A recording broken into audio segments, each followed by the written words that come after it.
Apparently, black men are not attending college, and this is a horrendous trend.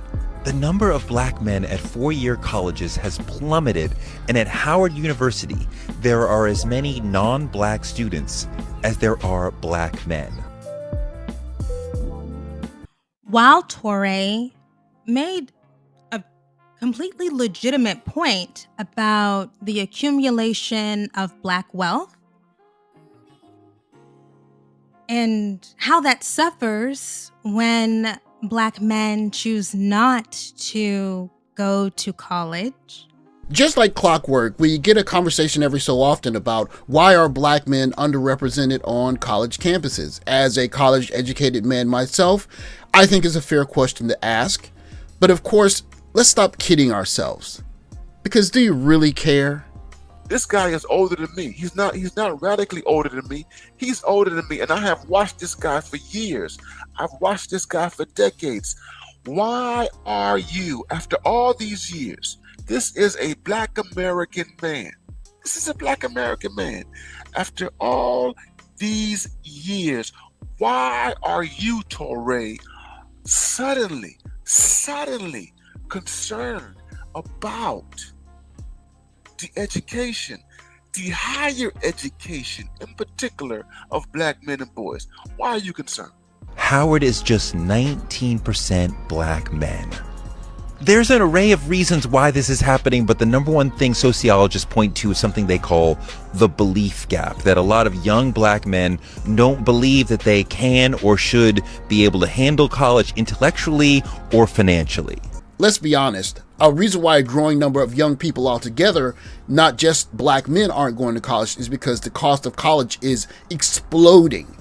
And this is in comparison to other countries where if you have that spark in your eye, they'll fund you going to college on a great scale, or better yet, college is comparable to high school fees. But when we had our ray of light as black men, it was my brother's keeper that was going to even the odds, if you will. And what happened to that? Well, even if black men were disadvantaged, some said we still have to make way for the girls. Guys, college is a critical part of gaining the intellectual skills you need to get into the middle class. Black women have known for years and years that they need degrees to overcome racism and misogyny and get as far as they can in life, and they have become the most educated demographic in the country. I'm not sure if person with non-black wife is. But leaving black men out of that trend means a lot of potential wealth that could go into the black community. Because if families are the building blocks of societies and communities, you build wealth within a family, and you're building using your human capital to build wealth. And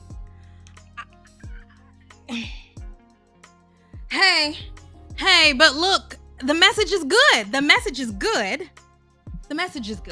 They have become the most educated demographic in the country, but leaving black men out of that trend means a lot of potential wealth that could go into the black community won't go into the black community, because people who could have become middle class professionals and intellectuals will not be able to make that leap.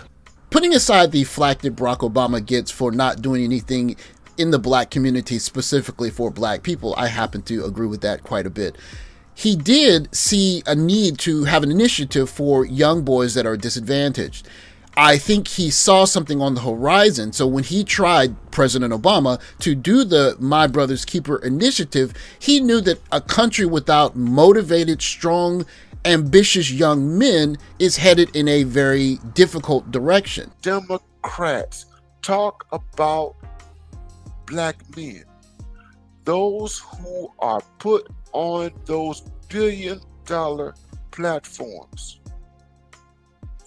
Those black people, when they talk about black men, black boys, black male youth, they are not talking about black boys, black men, black male youth from a place of genuine, authentic commitment and concern. Keep them barefooted and pregnant. Barefoot, the old saying they had, keep them barefooted in the winter and pregnant in the summer. Y'all better stop complaining about the era where women didn't work. Work saved us. So the barefoot meant they didn't want y'all having shoes? What that mean, barefoot? Where you gonna go in snow on the ground you didn't have any shoes? This is why black women are so independent. Our grandmothers made us rebellious. So they had the power to give y'all shoes or not give you shoes, in other words. They were the only one working. That's why they didn't want you to work. You ran house in old slides with they wasn't even in style then. So y'all wouldn't have shoes and clothes if they didn't give it to you. You asked for, I need some money for another dress. Well, then you already got hanging in the closet, been there 10 or 15 years out of style. So when the men say their granddaddy brought their grandma everything she wanted, they really meant everything he wanted her to have. These testimonials are so important to history. You want some money for some makeup or something for your hair, you don't need it. Right. Yeah. So that's when I heard them telling women that. I said, I'm getting me a job. People fantasizing about that old love don't know that what the women had to go through, it wasn't as great as you think. Barefoot equals financial A word. 6,100 likes. This is how guys want us now. Ain't no way we're going to deal with that mess. So how was it for food when y'all wanted to eat or was hungry? They go buy what they wanted. They go buy the groceries. So y'all had to eat whatever they had for y'all. That's right, whatever they bought. And one woman older than me, she finally got divorced and she said, I'm getting divorced, she said. All he go buy is a pig feet. She said, that's what we have to eat. Go buy the cheapest thing they can buy. It would be unfair of me to refute the elder lady's story because that's her recollection of things. That is her view of her past history. That difficulty with her mate aside, what's important to remember is the large number of likes and comments coming from college-educated women. It's important to remember that a lot of these kinds of recollections of the black past are being taught in college.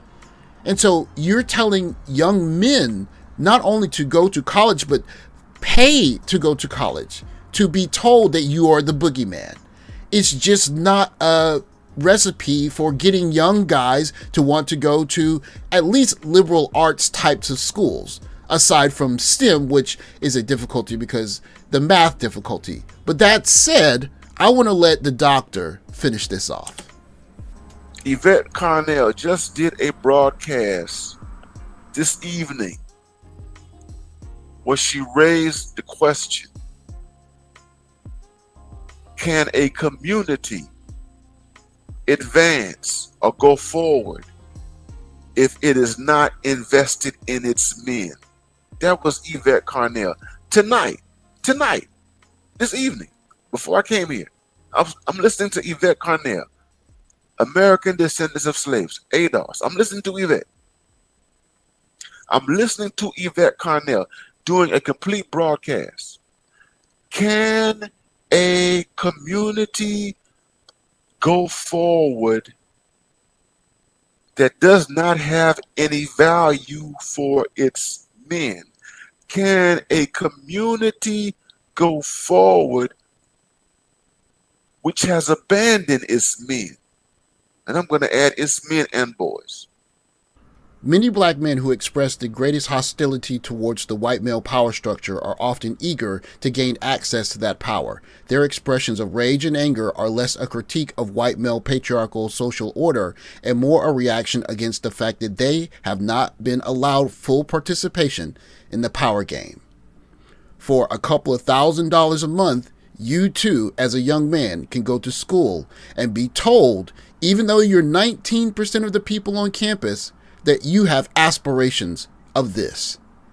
Is it any wonder why fewer and fewer young men, and specifically black men, are working their butts off to go to college?